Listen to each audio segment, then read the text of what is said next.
Մենք լսում ենք, թե ինչ է ասում Ամերիկան, մենք լսում ենք, թե ինչ են ասում Անգլիայում, մենք լսում ենք, թե ինչ են ասում ավստրալիացիները, մենք լսում ենք, թե ինչ է ասում ՆԱՏՕ-ն, մենք լսում ենք տարբեր բաներ, որոնք ասում են մարդիկ, մենք լսում ենք ամեն տեսակ քարոզչություն, բայց խնդիրն այն է, որ ձայնը, որը խաբում է աշխարհը, չի գալիս այդ մարդկանցից։ Նրանք կարող են արտացոլել խաբեություն բերող ձայնը, բայց այն սկիզբ է առնում ոչ թե նրանցից։ Չէ՞ որ Աստվածաշնչում ասվում է, որ նա մեկն է և 3 պիղծ ոգիներ գործի նման դուրս են գալիս նրա բերանից և նա պատրաստվում է ամբողջ աշխարհը հավաքել Արմագեդոնի։ Հասկանում եք, երբ դուք կորցնում եք ձեր տեսադաշտից Աստվածաշունչի ու մարգարեությունը և կարծում եք, թե սա ինչ-որ բան է թերթերից ու լուրերից, դուք իրականում ոչինչ չեք որսում։ Այս երկրները, Հռոմը ներկա է այստեղ վերջին 2000 տարիների ընթացքում, ես ցույց տվեցի ձեզ առաջին օրը երեկոյան Բաբելոնը, Մանրապարսիկները և Հունաստանը։ Ստուգեք, թե քանի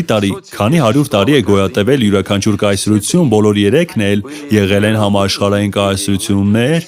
հարյուրավոր տարիներ յուրաքանչյուրը և նրանցից ոչ մեկը չի հասել 2000-ից ավելի տարիների։ Հռոմը կառավարում է վերջին 2000 տարիների ընթացքում, Հայտնության գիրքը գոյություն ունի վերջին 2000 տարիների ընթացքում։ Այսպիսով, բոլոր այն մարգարեությունները, որոնք կատարվում են հիմա, դրանք ցույց են տրվել 2000 տարի առաջ, որ դա տեղի է ունենալու հիմա, այն ինչ գրված է Դանիելի մոտ 500 տարի առաջ, դա ցույց է տրված, որովհետև դա գրված էր, դա արձանագրված էր, դա գիրք էր, դա դարձավ գիրք մագաղատների մեջ, իսկ հետո Պողոսի ժամանակներում նրանք կարող էին վերցնել Դանիելի մագաղաթը և ուսումնասիրել այն։ Այսօր մենք ունենք Աստվածաշունչ և մեկ Աստվածաշնչում մենք ունենք 66 գիրք, բայց այն կարող է լինել ձեզ մոտ շատ տարբեր ձևաչափերով, այն կա ձեր հեռախոսում, iPad-ում, տարբեր տեղերում։